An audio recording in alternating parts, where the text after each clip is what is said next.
تازہ ترین ویڈیوز کے لیے چینل کو سبسکرائب کر کے بیل آئیکن اور آل نوٹیفیکیشن پر کلک کریں تاکہ آپ کو ملے ہر اپڈیٹ سب سے پہلے۔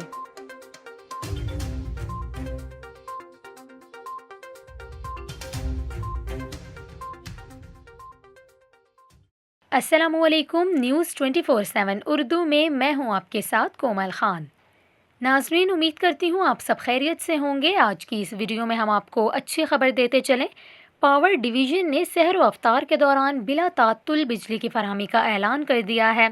اب اس پر عمل درآمد ہوگا یا نہیں، یہ تو پتہ چل ہی جائے گا۔ اس کے علاوہ آپ کو یہ بھی بتائیں کہ اس سے پہلے کے الیکٹرک اور حکومت کی جانب سے بھی یہ اعلان کیا گیا کہ کراچی میں لوڈ شیڈنگ نہیں کی جائے گی رمضان المبارک میں، اور گرمیوں میں کراچی والوں کو لوڈ شیڈنگ سے نجات ملنے والی ہے۔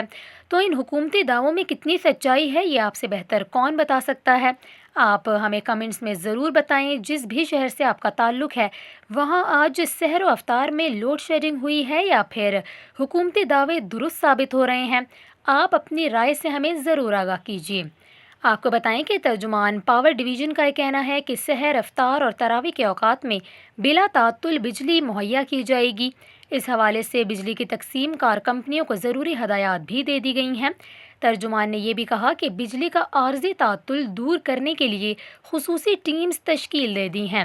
ڈسٹریبیوشن کمپنیز کے کنٹرول رومز 24 گھنٹے ایکٹیو رہیں گے۔